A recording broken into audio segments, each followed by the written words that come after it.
అది 60 సంవత్సరాల పరిచర్య. ఈ మధ్యలోనే నేను పరిచర్యకి వెళ్ళాను. అక్కడ దైవజనుడు భక్త్ సింగ్ గారు 3 సార్లు అక్కడ విజిటింగ్ చేశారు. అక్కడ ఒక బిశ్రామ్ పక్లా అనే ఒక ట్రైబల్ టీచర్ గారు రాంచీ నుండి ఈ యొక్క లూరు 120 కిలోమీటర్లు ఈయన అక్కడికి వెళ్ళి పరిచర్య చేశారు. సామాన్యమైనటువంటి ప్రజలు 60 సంవత్సరాల నుంచి ప్రతి సంవత్సరం కూడా కాన్వికేషన్స్ అక్కడ జరుగుతున్నాయి. అయితే అక్కడ నేను ఒక 2 నేర్చుకున్నది ఏంటంటే 500-600 మంది వచ్చారు.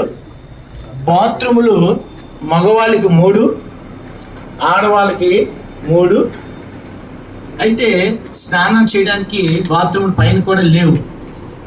అయినా సరే అక్కడ నేను గమనించింది ఏంటంటే ఎంతో సైలెంట్గా పరిచర్య జరిగింది.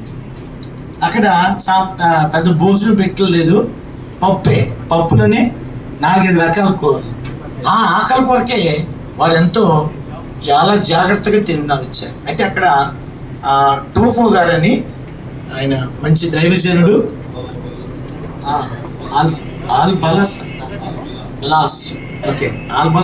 అంటున్నారు, బిలాస్ కరెక్ట్ అన్నమాట.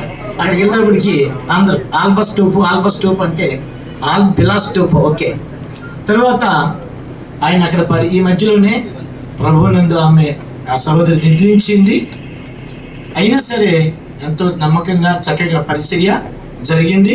అయితే అక్కడ సేవకులందరూ కూడా ఇక్కడ మీరందరూ బాధపడవచ్చు. ఒక మాట చెప్పాలి, 3 దినాలు ఉపవాస ప్రార్థన చేస్తారు.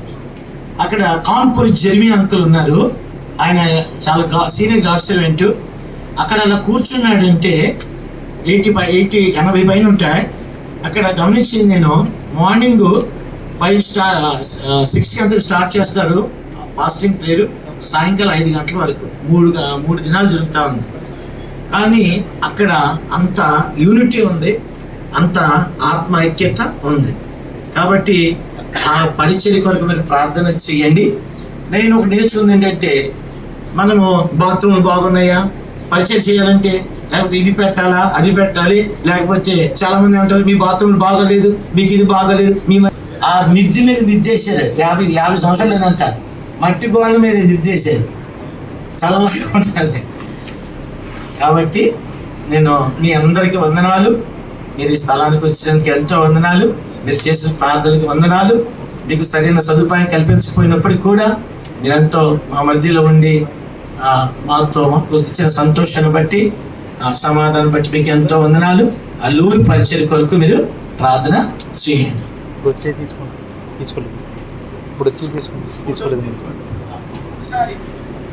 అందరికి ఇచ్చేయండి. ఇంకోలేదు అరే ప్రకాష్ జాషు రైట్, వాళ్ళకి ఇచ్చే